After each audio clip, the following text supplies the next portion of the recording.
Sunday 2 November ICC world cup finalist मध्ये Indian women's team जिंकल्या. सगळ्यांनी सेलिब्रेशन केले, फटाके उडवले, स्टोरीज टाकले, कॉंग्रॅच्युलेशन बोलले, स्टेटस टाकले, व्हिडिओज बनवले. खूप लोकांनी नाईटला बाईक राईड्स केले. ओके, बट त्याच मुलींना, ज्या मुली हरत होत्या, त्यांच्या लाईफमध्ये स्ट्रगल चालू होती, खूप स्ट्रगल करत होत्या, त्याच मुलींना खूप लोकांनी टिप्पणी केली, ट्रोल केलं की मुलींनी फक्त किचन मध्येच काम केलं पाहिजे, क्रिकेट ही गोष्ट मुलींसाठी नसते, तुम्ही दुसऱ्या गोष्टी करा.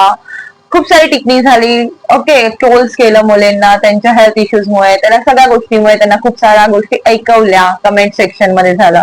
ह्या गोष्टीवर कळून येतं की तुम्ही कोणत्याही क्षेत्रात असाल, तुम्ही मुली असाल तर तुम्ही कोणत्याही क्षेत्रात असाल, लाईक तुम्ही स्पोर्ट्स मध्ये असाल, बिझनेस मध्ये असाल, जॉब मध्ये असाल, डान्स मध्ये असाल, कंटेंट क्रिएटर असाल, तुम्हाला लोक ट्रोल करणार आहेत. ओके, तुम्हाला लोक ट्रोल करणार आहेत, टिप्पणी देणार आहे, कमेंट सेक्शन मध्ये काही ना काही वल्गर बोलणार आहे, तुम्हाला थ्रेट वाले मेसेजेस करणार आहे, तुम्हाला फालतूचे मेसेजेस करणार आहे. जोपर्यंत तुम्ही सक्सेस होत नाही, तुम्हाला सक्सेस मिळत नाही, तुमचं नाव बनत नाही, तर त्या सर्व मुलींना जे खरंच काहीतरी करत आहे, त्यांना खरंच काहीतरी करायचं, त्यांनी सिंपल एक गोष्ट लक्षात ठेवा: keep moving, keep working hard.